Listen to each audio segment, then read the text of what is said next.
Assalamualaikum warahmatullahi wabarakatuh semuanya. Jumpa lagi bersama saya Anton. Masih di pembahasan soal SKB keperawatan. Kali ini kita sudah memasuki episode keempat ya teman-teman. Oke, langsung saja kita ke soal yang pertama.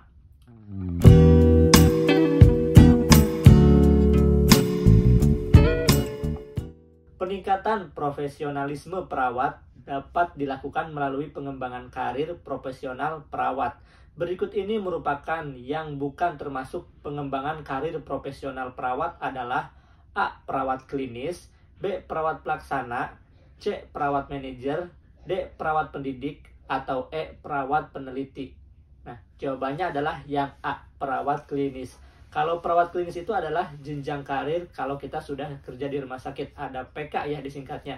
Ada PK1, PK2, PK3, dan PK4. Dan itu berpengaruh terhadap pendapatan kita ya. Semakin tinggi PK kita, semakin tinggi juga pendapatan kita. Tentu saja disesuaikan dengan keahlian kita. Soal berikutnya. Apa yang dimaksud dengan SIPP?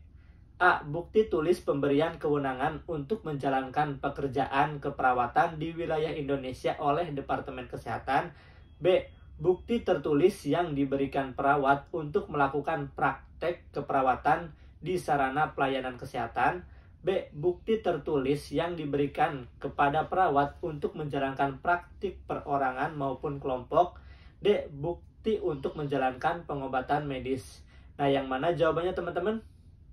Ya, betul sekali, jawabannya adalah yang B, yaitu bukti tertulis yang diberikan perawat untuk melakukan praktek keperawatan di sarana pelayanan kesehatan. Jadi misalnya saya bekerja di RSAB Harapan Kita, maka SIPP saya itu ada di RSAB Harapan Kita. Kalau STR kan mencakup keseluruhan ya, berlaku untuk di semua tempat. Tapi kalau SIPP hanya berlaku di tempat kita bekerja, di tempat pelayanan kesehatan ya. Oke, soal berikutnya. Seorang perawat memastikan lokasi fistula arteriovenus pada lengan kiri pasien untuk mempersiapkan tindakan hemodialisis. Indikasi manakah yang menunjukkan bahwa fistula telah paten? A. Adanya nadi radialis pada lengan kiri. B. Hilangnya suara desiran pada fistula saat diauskultasi. C. Terdapat denyutan pada fistula saat dipalpasi. D. CRT kurang dari 3 detik pada kuku jari tangan kiri. Atau E. Adanya nadi ulnaris pada pergelangan tangan kiri. Nah, fistula itu adalah akses untuk kita melakukan insersi pada tindakan hemodialisis. Kira-kira mana jawaban yang tepat? Ya, jawaban yang tepat adalah yang C. Terdapat denyutan pada fistula saat dipalpasi. Jadi dipalpasi fistulanya, kemudian jika ada denyutan berarti fistulanya itu masih paten. Lanjut ke soal berikutnya. Etika profesi keperawatan merupakan alat untuk mengukur A. Perilaku moral dalam keperawatan, B. Tanggung jawab keperawatan, C. Kerja keras keperawatan, D. Tolak ukur pelayanan. Nah, etika profesi keperawatan merupakan alat untuk mengukur yang A. Perilaku moral dalam keperawatan. Soal berikutnya. Berikut ini yang merupakan hak-hak perawat kecuali perawat berhak untuk mendapatkan perlindungan hukum dalam melaksanakan tugas sesuai dengan profesinya. B. Perawat berhak untuk mengembangkan diri melalui kemampuan spesialisasi sesuai dengan latar belakang pendidikannya. C. Perawat berhak untuk menolak keinginan pasien atau klien yang bertentangan dengan peraturan perundang-undangan, serta standar dan kode etik profesi.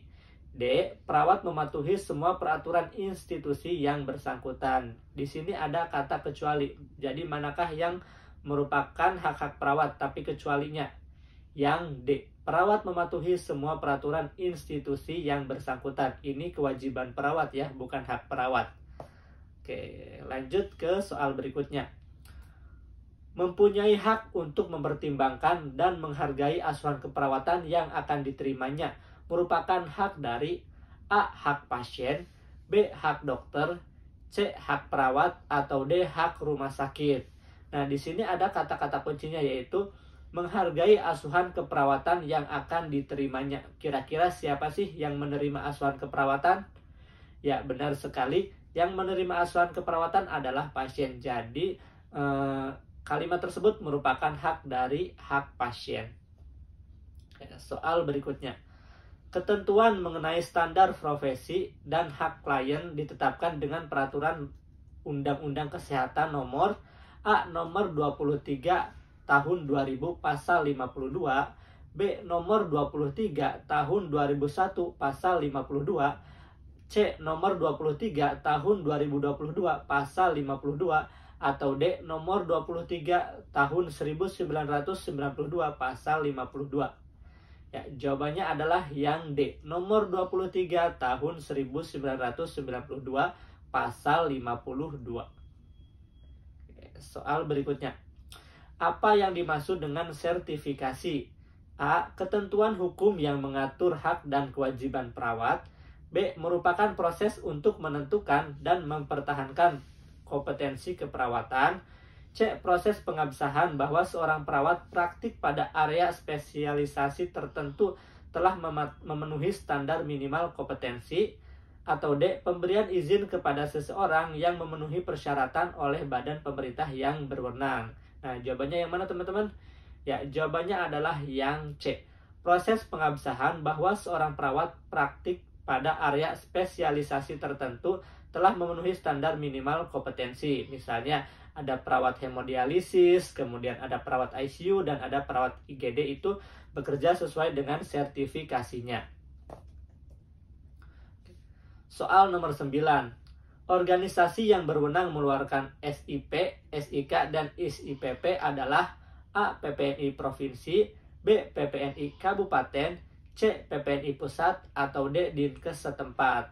Nah, jawabannya adalah yang D, Dinkes setempat. Jadi, di mana kita bekerja dan kita akan mendapatkan SIPP-nya sesuai dengan tempat kita bekerja. Soal terakhir ya teman-teman. Apa nih? Kepmenkes nomor 647 tahun 2000 mengatur tentang A. Registrasi keperawatan, B. Registrasi, C. Legislasi, atau D. Akreditasi. Ya, jawabannya adalah yang A. Registrasi keperawatan. Oke teman-teman, itu saja yang bisa saya sampaikan. Jika ada yang mau didiskusikan, silakan tulis di kolom komentar ya. Dan mohon maaf apabila ada kata-kata yang kurang berkenan. Kita jumpa lagi di video saya selanjutnya. Ya, assalamualaikum warahmatullahi wabarakatuh.